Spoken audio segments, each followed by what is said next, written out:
And now, after years of turmoil at Columbia, the university has named a new president, legal scholar Jennifer Newken.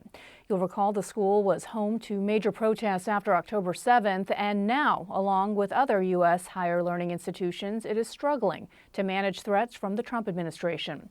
Lee Bollinger is one of America's most well-known academic leaders, including as Columbia's president for over 20 years. And his new book, University: A Reckoning, is a call for academic institutions to stand up against the pressure from the White House. Here he is with Michelle Martin. Thanks, Fiona. Lee Bollinger, thank you so much for talking with us. My pleasure. I should say Mr. President, because you've led two of our most prestigious and competitive universities, the University of Michigan and Columbia University. And I actually should mention that these were not placid times when you were leading these institutions. There were student protests, there was congressional scrutiny, there was political pressure, there were sort of political currents. But obviously, you wrote this book thinking that there's something special about this moment. So what is it about this moment that strikes you as different? Well, I think the first thing is the federal government assault and intrusion into the academic affairs of universities. So that has not really happened, certainly not to this degree, for decades. I mean, you really have to go back to the McCarthy period, which was really about one senator leading a campaign of intolerance. You have to go back to that for something comparable. And so the level of intrusion, the threat to academic freedom, the need to think about universities and their role in the Constitution and the First Amendment is much more imperative today than it really has been in modern history. So that's really the precipitating reason for the book. In your book, you write, "We are, in short, witnessing a tectonic shift in America toward the use of authoritarian tactics that threaten our democratic form of government.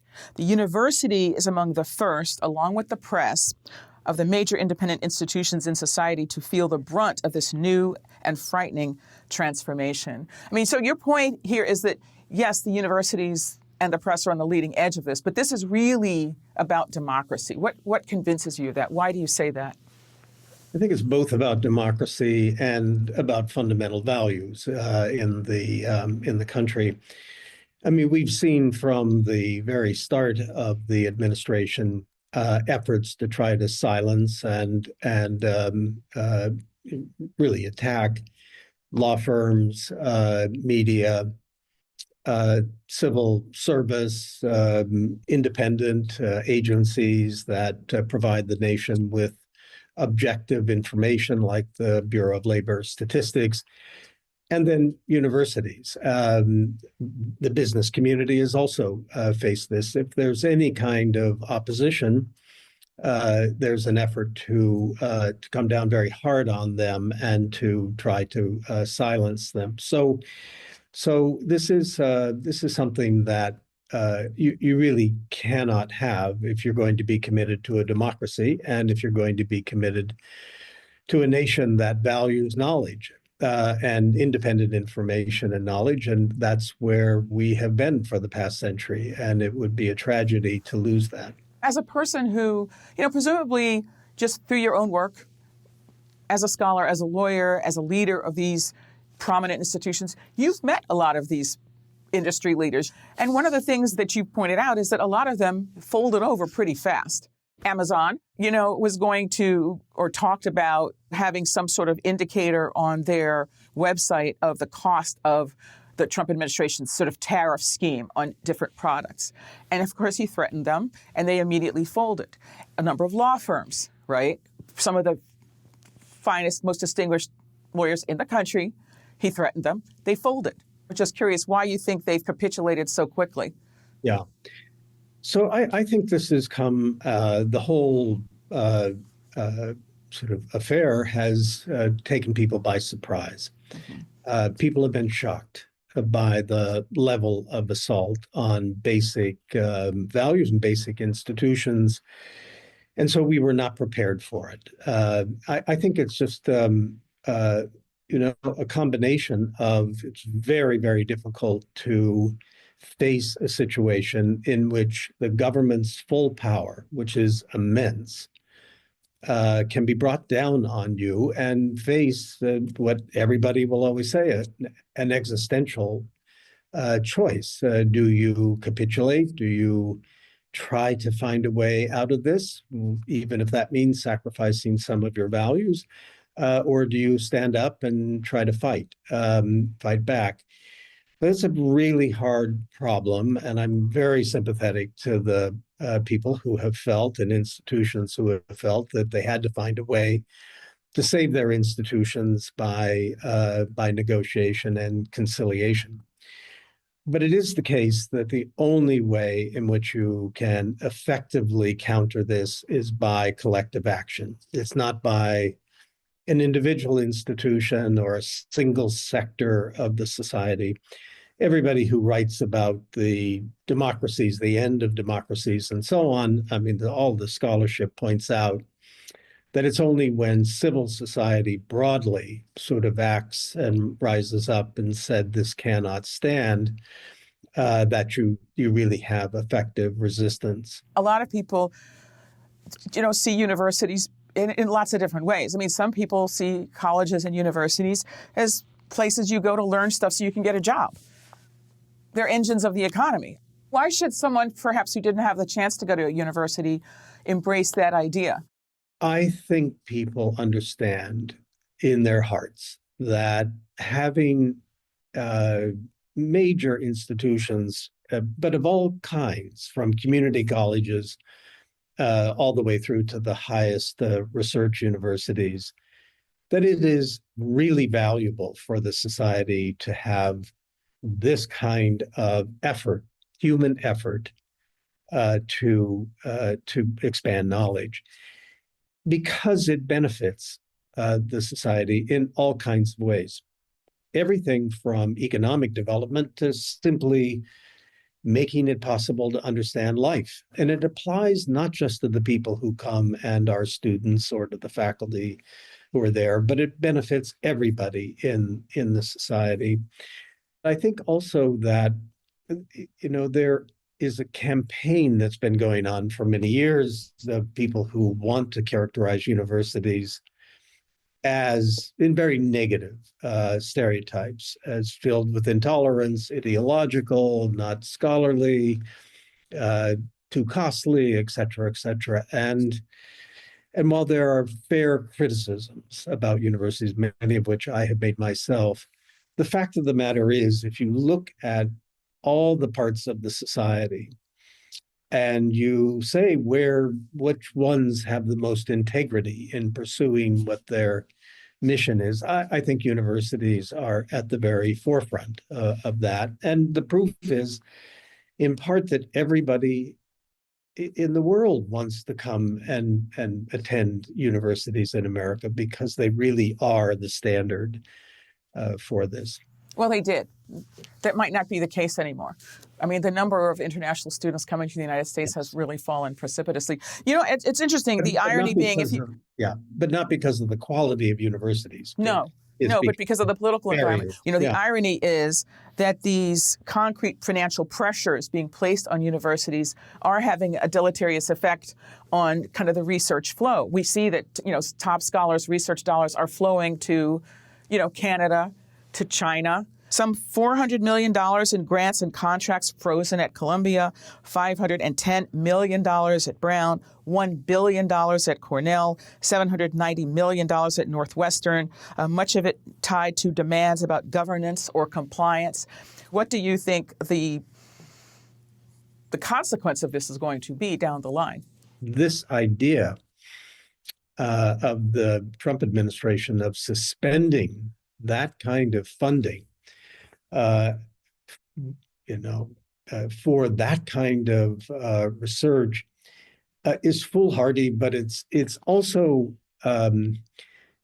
striking at the basic values that we have committed ourselves to. And it may sound idealistic, but the First Amendment, the Constitution of the country, has made it very clear that the value of knowledge and the preservation of democracy, the making it possible to be a democracy, which is very, very difficult to do, that these are what the country is committed to. And the things we're talking about, Michelle, of fundamental research in these areas and beyond, in the liberal arts as well, that's threatened by this kind of use of the lever of funding to accomplish intrusions into pure academic decision-making, faculty, students, policies of the universities. The fact is that on the one hand, there are people, even if you accept what a lot of people believe, which is that the campus climate is just a pretext for an authoritarian impulse, there are still a lot of people who feel, and certainly have felt, particularly, let's just say it, in the wake of the Gaza war, that there are students who are just under attack on some of these campuses, and that they have felt silenced, and some of them have felt harassed and deeply unwelcome. And I just wonder how you sort of square those two, I don't want to call it realities, but two phenomena. Well, let's just sort of call it that. How do you square those two things? So there's no question over the past year and a half, we faced an incredibly difficult situation on American campuses, but also in the society generally, in trying to understand and deal with questions of policy and principle with the Israeli, Palestinian, Hamas issues, but also with race in America, with abortion in America, rights of abortion. I mean, these are incredibly difficult issues for people to address, and when that happens, unfortunately, there are excesses, and you have to be very clear if you are in an institution or if you run an institution that excesses are unacceptable and will be treated as such. But you also have to understand that you have to have very clear ideas about excesses.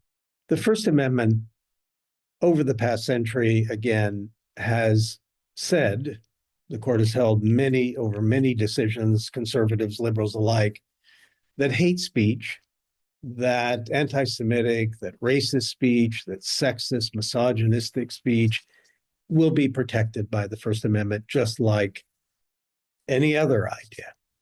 That's a very, very significant choice and a very difficult one, and something I've written about over the course of my career. Universities, public universities, are bound by that because they're bound by the First Amendment. Private universities have made a choice. They too will be bound by the First Amendment. What that means is that when you are having debates about public issues on campuses and you're committed to a First Amendment approach, you may end up with very, very bad speech being spoken, which is horrible for many people to have to deal with and horrible for the community at large. But you cannot say that is itself something that the universities have failed to correct for, when in fact the commitment has been in the society and now on campuses to live by First Amendment for all kinds of reasons. In your essay for The Atlantic last May, you wrote that strategies of appeasement never work out. At some point, when sanity returns, you will be seen as having sacrificed your principles when under pressure, and that will undermine your case forever. So you draw a contrast between universities that negotiated settlements in Harvard, which chose to resist and won an injunction, blocking what a judge called an arbitrary and capricious funding suspension. Based on what you've seen, has Harvard gotten it right so far? And is that a path that others should follow? Universities, like other institutions, were surprised and shocked by the level of intrusion and demands and the threats that they faced. Completely understandable, in my view, that universities would respond in different ways, and it would be very difficult to organize collective action. Myself, I think that the Harvard approach was the right one, especially for Harvard, because the level of intrusion was much more than for other universities, at least so far. So I do think, and the point of this book is to try to say that universities need to be much clearer about what their identity is in the society, their role and responsibilities. They need to make that claim, and they need to do it in various ways, but through the courts and the First Amendment and law is a primary way. So yes, I think that standing up and articulating your values and making your defense is the right approach. And I recognize that this has to be an awkward question for you as the former leader of this institution, but you do realize that for many people, Columbia is the poster child for appeasement. So I've made a deliberate choice not to criticize directly, criticize my institution and the one that I led for 21 years. One has to be, as I said, very sympathetic with institutions who are trying to struggle with how to deal with the attacks that they have endured. So what do you think people should do right now? People who share the perspective that you share, people who share the concern, the deep concern that you've articulated, and people who also share the love of knowledge and of free thought that you've articulated. So I think we need to settle on the core identity of what universities are. So it's just critical to me that we can't fall for this idea that universities are just businesses or that they are only for elites, that, all of these standard criticism. It really is important that universities say who they are and say that with conviction. I think it's also important that universities find ways to act together. This kind of collective action is critical, but it also has to be across sectors. So it has to be with the press. Michelle, you would have to agree, I think, that the press has also failed to develop a collective kind of response to the various intrusions. Same with law firms, same with businesses. Anybody who is a scholar of democracy and how you preserve it in the face of attempts to undermine democracy will say that it's only when civil society broadly stands up and resists that you can have an effective resistance to a government that is intent on achieving its goal of undermining any kind of opposition. That is something that requires daily work. It requires work of many, many people, and you never know exactly how it's going to unfold. But that has to happen. Lee Bollinger, thanks so much for talking with us. Thank you, Michelle.